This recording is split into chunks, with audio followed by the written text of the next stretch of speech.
Raptors down by one. Van Fleet, Lowry for the win. And the Toronto Raptors come up 1 point short. Tens of thousands of Raptors fans spilled into the streets after a roller coaster Game 5 that was lost by a single point. Despite the crushing disappointment, hope prevailed. Crowds were on the move, making their way up Bay Street in a calm, orderly fashion. Thousands more took their optimism to Yonge Dundas Square for a street party.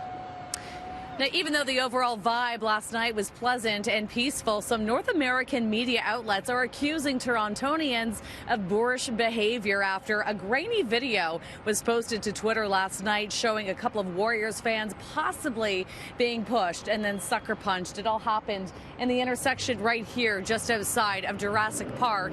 And this has Mayor John Tory on the defense.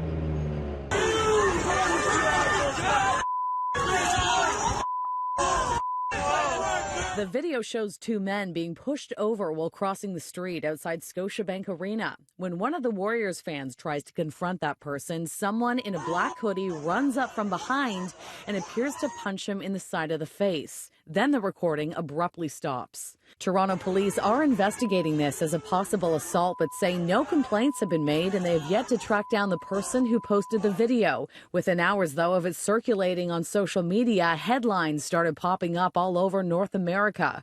One San Francisco radio station described the video as beyond disgusting behavior. I think it would be irresponsible to suggest that there was anything other than a very peaceful evening overall when you have tens and tens of thousands of people in the downtown of the city all gathered together, perhaps fueled by a little bit of liquid refreshment. I think it was a very peaceful evening overall. I regret the incidents that took place, but they were very, very few in number.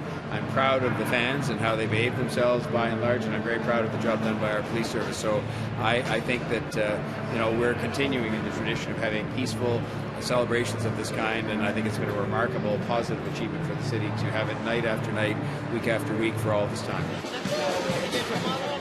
Last night, police were busy not only accommodating fans in the downtown core, but also responding to numerous crime calls in the city, including a stabbing, a possible gun spotting, and vandalism at a Queen East pizza shop. None of these incidents have been connected to the basketball crowds.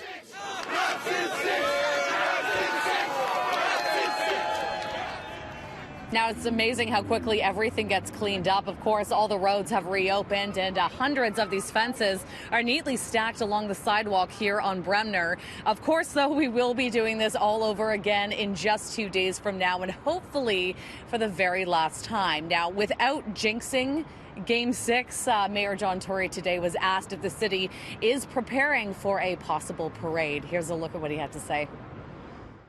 I, being a prudent man, just wanted to make sure that they had a file somewhere in a drawer, and the file would be a file that would go back tracing the history of Stanley Cup parades in 1967, World Series parades, 1992 and 3, Argonaut parades, Toronto FC parades, and indeed there is such a file. And so at the appropriate time, when there's reason to have a parade, I'm sure the file will be opened and we will discuss what should be done. But until then, we'll leave that file. We know it exists, and that's the main thing. So we know what has to be done if we should require such a happy occasion as I very much hope we will.